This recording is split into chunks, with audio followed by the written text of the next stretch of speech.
ధన్యవాదాలు అధ్యక్ష. సూటిగా స్పష్టంగా రెండే నిమిషాల్లో చెప్తాను అధ్యక్ష. నేను మాట్లాడబోయే అంశం సభానాయకుడు గౌరవ ముఖ్యమంత్రి చంద్రబాబు నాయుడు గారికి వ్యతిరేకంగా గత వైఎస్ఆర్ కాంగ్రెస్ పార్టీ ప్రభుత్వంలో జరిగినటువంటి ఒక మహాకుట్ర. ఈ కుట్ర నేను మాట్లాడలేదు అధ్యక్ష.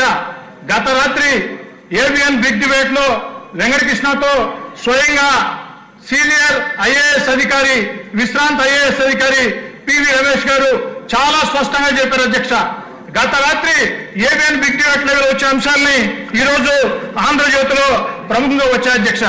దీంట్లో పివి రమేష్ గారు చెప్పినటువంటి మాట ఏమిటంటే, నేను ఏనాడు కూడా స్కిల్ డెవలప్మెంట్ కేసులో పొరపాటు జరిగింది అని చెప్పలేదు. స్కిల్ డెవలప్మెంట్ కేసులో ఆ యొక్క చంద్రబాబు నాయుడు గారిని జైల్లో పెట్టేదానికి ఆనాటి ముఖ్యమంత్రి జగన్మోహన్ రెడ్డి గారు ఫైళ్లు మాయం చేశారు. ఎందుకంటే ఏకకాలంలో 3 దగ్గరల స్కిల్ డెవలప్మెంట్ లో, సిఐడిలో, సీఎంఓలో అంతా కూడా ఫైళ్లు మాయమని, ఈ మాయం కావాలంటే సీఎం ఆఫీస్ లో ఉండే పెద్దల జోక్యం ఉంటేనే సాధ్యం అవుతుందని చెప్పని వారు స్పష్టంగా చెప్పారు అధ్యక్ష. మరి ఈరోజు చంద్రబాబు నాయుడు గారి మీద జరిగినటువంటి కుట్ర ఒక వ్యక్తి మీద జరిగిన కుట్ర కాదు అధ్యక్ష. ఒక హై ప్రొఫైల్ వ్యక్తి మీద ఇంత పెద్ద కుట్ర జరిగితే ఇక ప్రజల మీద ఇలాంటి కుట్రలు ప్రభుత్వ ప్రోద్బలంతో జరుగుతాయి. గత వైఎస్ఆర్ కాంగ్రెస్ పార్టీ లాంటి ప్రభుత్వాలు మళ్ళీ భవిష్యత్తులో అవకాశం వస్తే ఇలాంటి కుట్రలు జరుగుతాయి చాలా స్పష్టంగా చెప్పారు అధ్యక్ష. చాలా స్పష్టంగా పివి రమేష్ గారు కొత్తగా ఈరోజు చెప్తున్నారు అధ్యక్ష. గతంలో చంద్రబాబు నాయుడు గారిని అరెస్ట్ చేసినప్పుడు పివి రమేష్ గారు, అయ్యా వైఎస్ఆర్ కాంగ్రెస్ పార్టీలో అధికారులు additional advocate general PV Ramesh గారి వాంగ్మూలం ఆధారంగా చంద్రబాబు గారి మీద కేసు రిజిస్టర్ చేశామని చెప్తున్నారు. ఇది అవాస్తవం. స్కిల్ డెవలప్మెంట్ లో ఎలాంటి పొరపాట్లు జరగలేదు.